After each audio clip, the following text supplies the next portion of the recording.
overview of the compilation process in a C languages. Okay, so C program. So this is nothing but the source code. So preprocessor directive is nothing but a hash include like that. So this is an expandable source code. For an example, once we return the complete program, once we compile it, the program is expanded, which means that the hello.c is a file name dot extension is expanded as a hello.ip. So after we include the preprocessor directives, for an example, hash include everything, the program is expanded. Okay, so this is the first step. So the next important step is we can give it the expanded source code to the compiler. So we can get the output is assembly code. Okay, so these are all done at the background processing. So we cannot see anything, but the actual process is if we give the expanded source code to the compiler, the output is an assembly code. So the extension of the assembly code is a hello.s, which means that after include the hash include the preprocessor directive, our source program hello.c is converted into hello.i. After compilation process, the hello.i is converted into hello.s. Okay. After that, we can give the hello.s program into the assembler. We can get the object code. So the extension of the object code is a hello.object.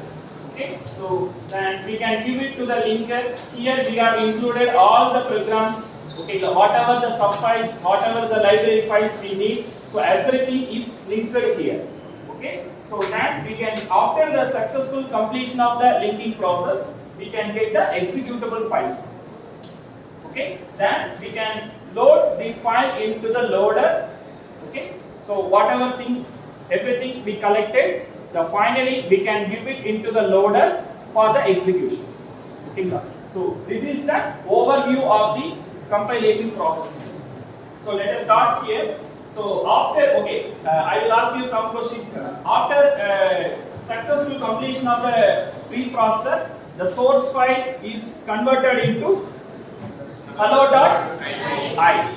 After successful completion of the compiler, the expandable source code is converted into hello.s. After successful completion of the assembler, the hello.s is converted into hello.object. Then we can link all the necessary library files. Okay. After that, we can get the hello.object is converted into hello.esc. Then we can give it, we can load it into the loader for the execution. Okay. Understand? Very simple one. Okay. Everything is done at the behind.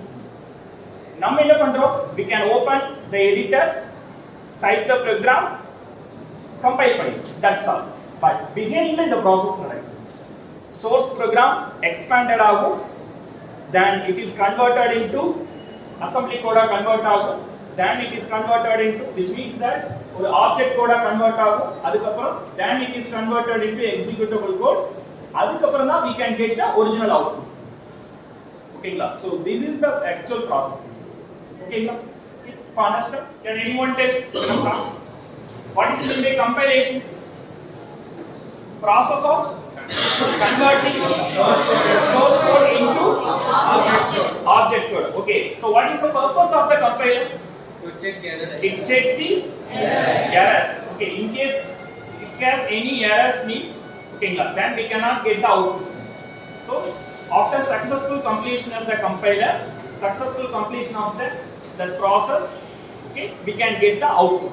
Okay, so there are two types of errors. Okay, the syntax errors, semantics errors, there are two types of errors. So we'll see later. So while checking the compilation process, there is a possibility for the two types of errors. Okay, so we'll explain later. One simple example, we cannot declare like this. Integer in for an example, if you run this program, so what is the variable here? It is an integer variable. It holds only integer value. Yes or no? Because the data type here used is an integer. The variable is also integer variable. It holds only the integer variable. Okay, so we cannot hold the character here. Okay. So these are all the types of errors. Okay.